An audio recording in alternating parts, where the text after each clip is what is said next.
하나님께서 하십니다. 하나님께서 하십니다. 우리 한 번 더 고백하겠습니다. 기대가 됩니다. 기대가 된다. 2023년 우리는 이렇게 고백합니다. 우리는 하나님의 사람입니다. 우리는 하나님의 사람입니다. 우리는 하나님의 사람입니다. 우리가 어느 곳에 있든지 하나님을 예배하는 자리뿐만 아니라 우리의 가정에서도 우리의 일터에서도 우리는 하나님의 사람임을 잊지 않고 살아가는 여러분 되시기를 축원드립니다. 하나님께서 이 세상을 창조하시고 그리고 이 역사를 주관하시는 하나님의 가장 궁극적인 목적, 그것은 바로 하나님의 나라입니다. 이 하나님의 나라를 세우기 위해서는 무엇보다도 백성이 있어야 합니다. 그래서 하나님은 아브라함을 택하시고 그를 가나안 땅으로 부르신 후에 아브라함과 언약을 맺고 그의 자손들로 민족을 곧 하나님 나라의 백성이 되게 하시겠다 약속하셨습니다. 창세기 12장 2절 말씀, 우리 화면을 보고 함께 읽겠습니다. 내가 너로 큰 민족을 이루고 내게 복을 주어 내 이름을 창대하게 하리니 너는 복이 될지라. 아멘. 하나님께서 우리 인간과 일하시는 방법 중에 가장 핵심적인 방법이 바로 이 언약입니다. 성경에 언약이라는 말이 300번이 넘게 나옵니다. 정확히는 약 319번 등장합니다. 이 언약이라는 말은 히브리어는 베리트라고 이야기하고 영어로는 커버넌트라고 말합니다. 즉 언약은 언약을 맺는 당사자가 서로의 관계를 정립하고 그리고 서로 지켜야 할 그 의무를 정하는 것입니다. 우리가 이제 집을 얻을 때에도 전세나 월세를 얻을 때도 임대차 계약서라고 하는 것을 작성하지요. 그래서 임대인과 임대를 받는 사람 이렇게 구분을 하죠. 그래서 각각 임대인은 그 집을 임대해 주는 사람은 그 집을 제공해 주는 대신 그 집을 임대하는 사람은 그 제공받는 집에 대한 월세나 전세 보증금을 내는 이 계약을 하는 것처럼 말입니다. 하나님 역시 이런 언약을 통해서 하나님과 우리가 어떤 관계인지 그리고 우리가 그 언약자로서 어떻게 살아가야 하는지를 이 언약을 통하여 알게 하시는 것입니다. 그래서 하나님은 아담과도 언약을 맺었고 노아와도 언약을 맺었고 아브라함과도 언약을 맺었고 그 아들 이삭과 야곱과도 언약을 맺었습니다. 물론 사람들은 이 언약을 맺어도 잘 지키지 않는 그런 습관이 있습니다. 인간은 본능적으로 그리 신실한 존재가 아닙니다. 아담도 하나님과 약속을 했지요.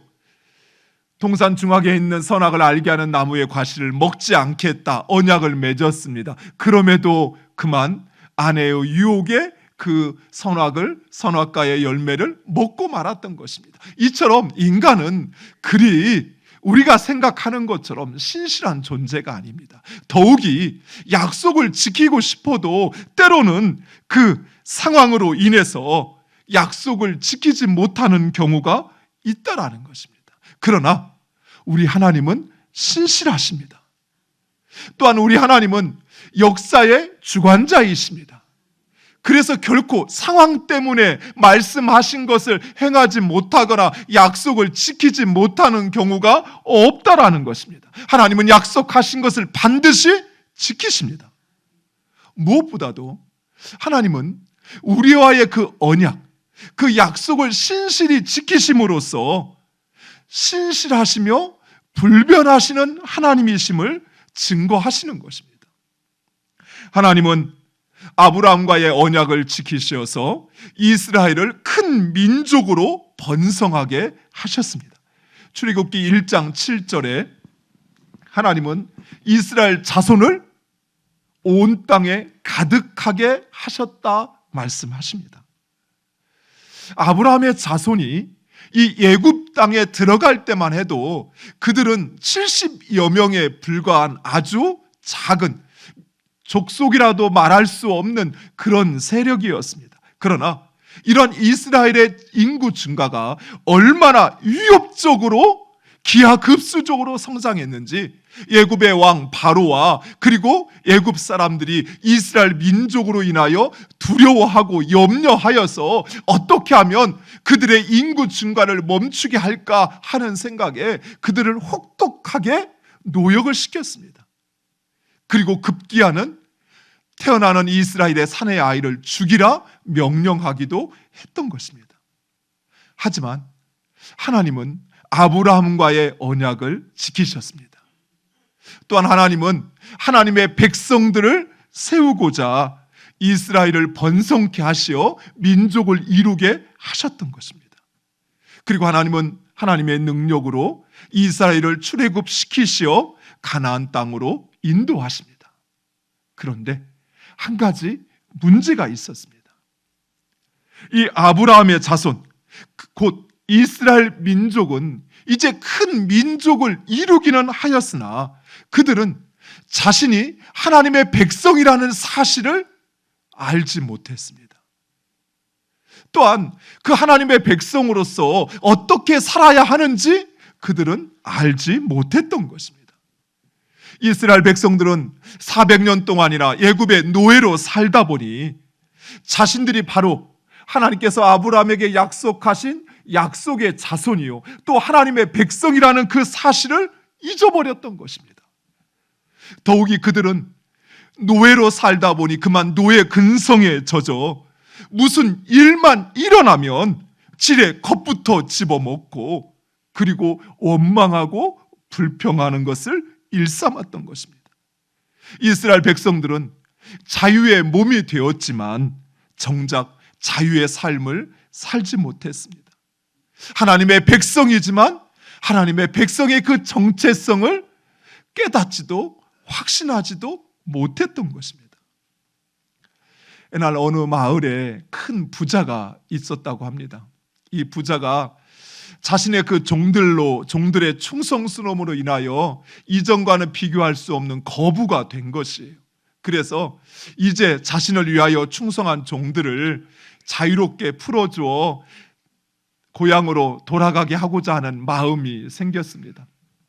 그런데 누가 자신을 위하여 충성했는지 아니면 대충 보일 때 게으름을 피우면서 그렇게 했는지 도통 분별할 수가 없었습니다.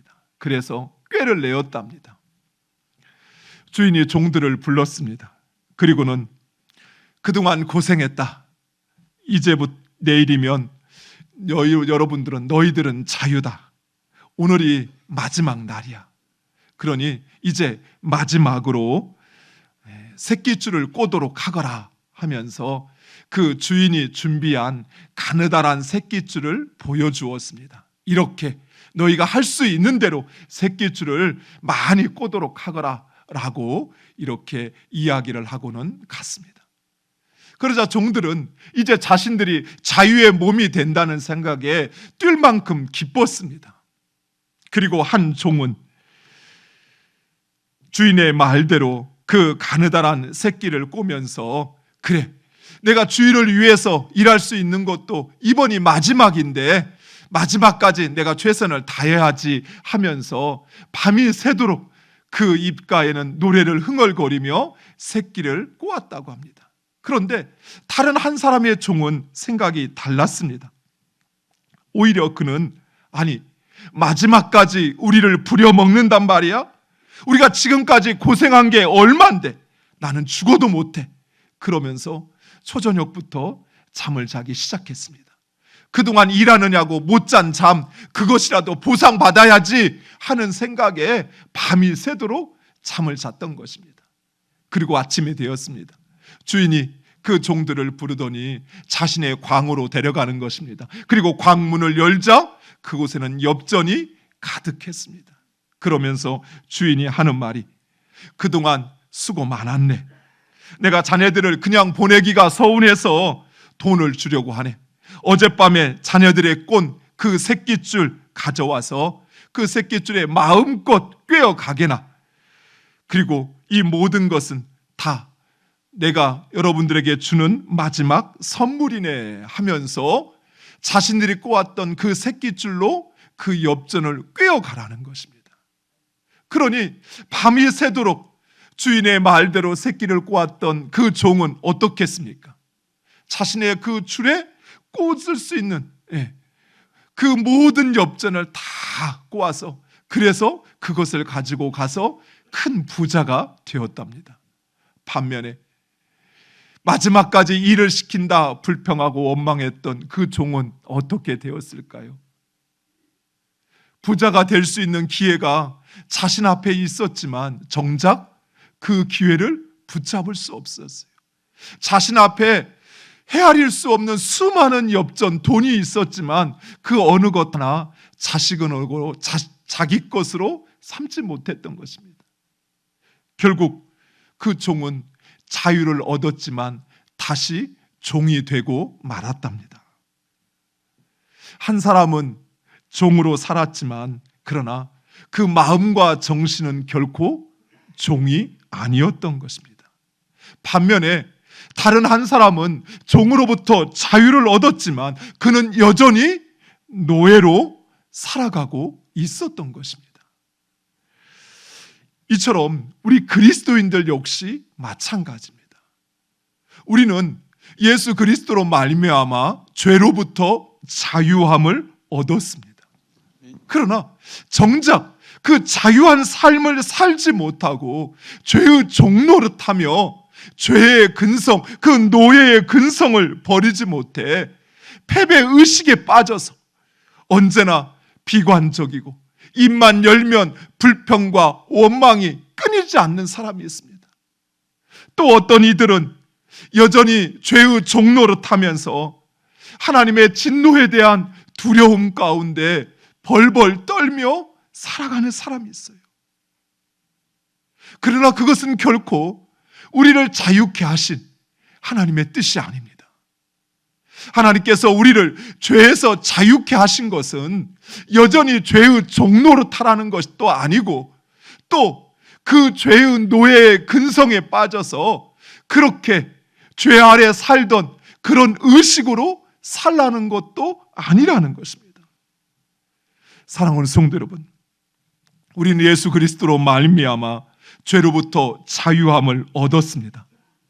따라서 이제 우리는 죄의 종노릇하며 두려움과 염려가 아닌 감사와 소망으로 살아가야 할 것입니다.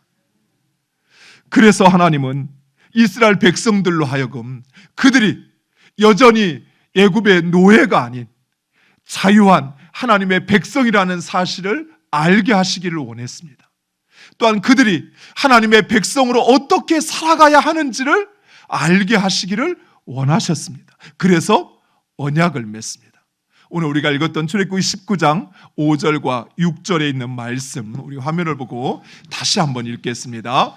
세계가 다 내게 속하였나니 너희가 내 말을 잘 듣고 내 언약을 지키면 너희는 모든 민족 중에서 내 소유가 되겠고 너희가 내게 대하여 제사장 나라가 되며 거룩한 백성이 되리라. 너는 이 말을 이스라엘 자손에게 전할지니라. 아멘. 이 언약을 가리켜 시내산 언약 또는 모세 언약이라고 이야기합니다. 이스라엘 백성들은 바로 이 언약을 통해서 하나님의 거룩한 백성이 되었습니다. 그래서 그들은 이제 오직 하나님, 그 하나님만을 섬기고 그 하나님의 말씀을 지키고 행하면 되는 것입니다. 또한 하나님은 이스라엘의 하나님이 되시어서 이제 하나님께서 그 이스라엘 백성들을 책임져 주시는 것입니다. 물론 하나님은 이전 아브라함과 언약을 맺어 그와 그의 자손을 축복하시겠다 약속하셨습니다. 그러나 그 이스라엘 아브라함의 자손들이 자신이 하나님의 백성이라는 사실을 망각하자 하나님은 다시 한번 이스라엘과 언약을 맺어 이스라엘 백성들로 하여금 그 아브라함과의 언약을 계승하게 하시고 하나님의 백성으로 살아가게 하시는 것입니다. 그리고 이제 이스라엘 백성들은 바로 그 시내산 언약에 따라 하나님의 백성답게 살아야 합니다. 그동안은 노예의 신분으로 살았다고 한다면 이제는 자유한 하나님의 백성으로 당당한 삶을 살아가는 것입니다. 메뚜기 컴플렉스라는 말이 있습니다. 이 말은 가나안을 정탐했던 그 정탐꾼들이 가나안의 민족들을 보고 스스로를 메뚜기라 여겼던 것에서 비롯된 말입니다. 스스로를 작게 여겨서 아무것도 할 수 없는 존재로 미리 시도조차 하지 않고 포기해 버리는 것입니다. 사랑하는 성도 여러분, 세상이 보기에는 우리가 그저 그런 존재일 수 있습니다. 예수 믿기 전이나 예수 믿은 후나 우리의 달라진 게 크게 없으니 그들이 볼 때는 별 볼 일 없는 존재라 생각할 수 있습니다. 그러나 전능하신 하나님, 만유의 주제이신 하나님, 이제 우리는 바로 그 하나님의 백성이 되었던 것입니다. 따라서 우리가 이 믿음과 확신 속에서 살아간다면 우리는 우리가 만나는 어떤 상황 속에서도 반드시 싸워 승리하게 될 것을 믿으시기 바랍니다. 나는 연약합니다. 나는 부족합니다. 그러나 내가 싸우는 것이 아니에요. 나의 왕이신, 나의 삶의 주인이신 하나님, 그 하나님이 싸워 승리하는 것을 믿으시기 바랍니다. 개미 종족 중에 점프 개미라고 하는 개미 종족이 있다고 합니다. 이 개미 종족의 특성은 무엇이냐면 여왕 개미가 죽으면 일개미 중에서 한 마리를 여왕 개미로 추대를 한다고 그래요. 그런데 이 여왕 개미로 추대가 된 이 일개미는 추대가 되는 그 순간부터 마치 여왕 개미와 같이 그 몸집이 커지기 시작한다고 그래요. 그리고 일개미로서는 상상할 수도 없는 알을 낳는 일을 하게 된다고 합니다. 그리고는 일개미의 10배가 되는 그 수명을 가지고 살아가게 된다고 그래요. 자신이 여왕개미라고 하는 그 의식의 변화만으로도 삶이 이처럼 달라지는 것입니다. 사랑하는 성도 여러분, 우리가 그저 어중이 떠중이 발에 치이는 어딜 가나 볼 별일 없는 그런 존재가 아니라 우리가 하나님의 백성이라고 하는 나의 정체성을 분명히 인식하고 우리가 그 하나님의 백성으로 살아가게 될 때 우리의 삶도 달라지는 것을 믿으시기 바랍니다. 사랑하는 성도 여러분, 어떤 일, 그 일을 해보지도 않고 나는 안 돼, 해봤자 소용없어 하며 시도조차 하지 않는, 또 자신의 현실로 인하여 절망 가운데 살아가고 있다면 비록 우리는 약할지라도 우리와 함께 하시는 하나님, 그 하나님은 강하십니다. 비록 우리는 부족할지라도 우리와 함께 하시는 하나님, 그 하나님은 전능하시고 완전하십니다. 그 하나님이 나의 아버지 되시고 그 하나님이 나의 삶의 주인 되심을 믿고 담대히 나아가는 여러분 되시기를 간절히 축원드립니다. 그러나 이스라엘 백성들이 하나님의 백성으로 살아가기 위해서는 이러한 의식의 변화뿐만 아니라 삶의 변화 역시 필요했습니다. 그래서 하나님은 이스라엘 백성들에게 하나님의 백성을 위한 가이드북, 안내, 인도 지침서로서 십계명과 율법을 주셨던 것입니다. 이 십계명과 율법은 하나님께서 하나님의 백성들에게 주신 선물이요 축복입니다. 은혜입니다. 물론 십계명과 율법은 시내산 언약에 따라서 이스라엘 백성들이 수행해야 하는 약속입니다. 그러나 이 십계명은 우리가 지키지 않으면 구원받지 못하는 그런 구원의 조건이 아닌, 오히려 이미 구원받은 사람들, 그들이 구원의 기쁨으로 따르는 하나님과의 약속인 것입니다. 예를 들면 이런 것입니다. 하나님과의 우리의 언약으로 우리에게 주어진 이 십계명은 마치 사랑하는 사람과 결혼의 서약을 합니다. 그래서 남편은 아내에게 남편의 도리를 다하고 검은 머리가 팥불이 될 때까지 내가 사랑하겠다 약속을 합니다. 그런데 여러분, 그 약속은 그 약속을 지켜야만 남편이 되기 때문에 하는 약속입니까? 아니면 그 아내를 사랑함으로 내 마음에 기꺼이 행하는 약속입니까?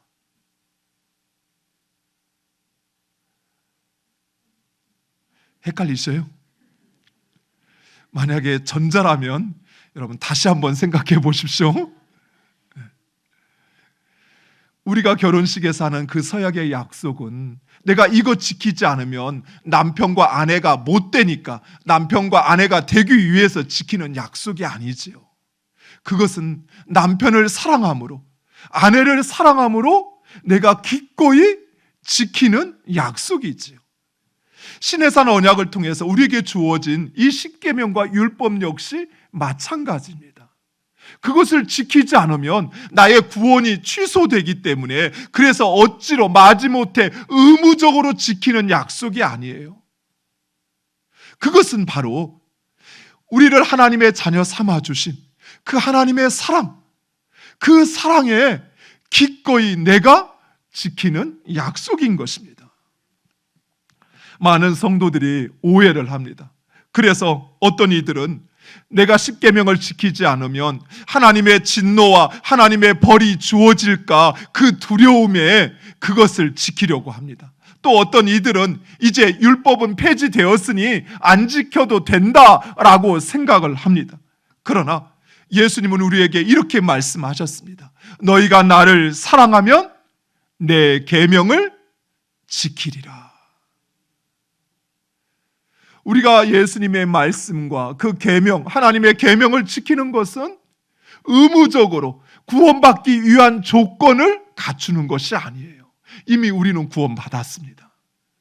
내 공로나 내 노력이 아닌 예수 그리스도의 은혜로 우리는 구원받았습니다. 하나님의 백성이 되었습니다. 그래서 하나님의 백성 삼아주신 그 구원의 은혜가 감사하고, 또 우리를 향한 그 하나님의 사랑이 너무나도 크기에 내가 그 사랑을 깨달아서 나도 하나님을 사랑함으로 그 계명을 지키는 것입니다. 사랑하는 성도 여러분, 이스라엘 백성들이 출애굽하여 시내산에서 언약을 맺음으로 하나님의 백성이 되었던 것처럼 우리 역시 예수 그리스도께서 우리를 위하여 십자가에서 죽으시고 그리고 하나님과 언약을 맺어 하나님의 백성이 되었습니다. 비록 우리는 이 세상에 있으나 하나님의 백성이라는 사실을 기억하시기 바랍니다. 그리고 그 하나님의 백성답게 살아가시기 바랍니다. 구원받은 하나님의 백성은 하나님의 말씀 십계명을 지킵니다. 또한 그 십계명은 우리가 이 땅 가운데 하나님의 백성으로 살아가시도록 하나님께서 우리에게 주신 가이드북, 안내 지침서입니다. 또한 그 십계명은 하나님께서 지키는 자에게 그들을 만대까지 축복하시겠다 약속하신 하나님의 약속이라는 사실을 기억하시기 바랍니다. 하나님을 사랑함으로 하나님의 말씀을 귀히 여기고 그것을 지키는 여러분 되시기를 간절히 축원드립니다.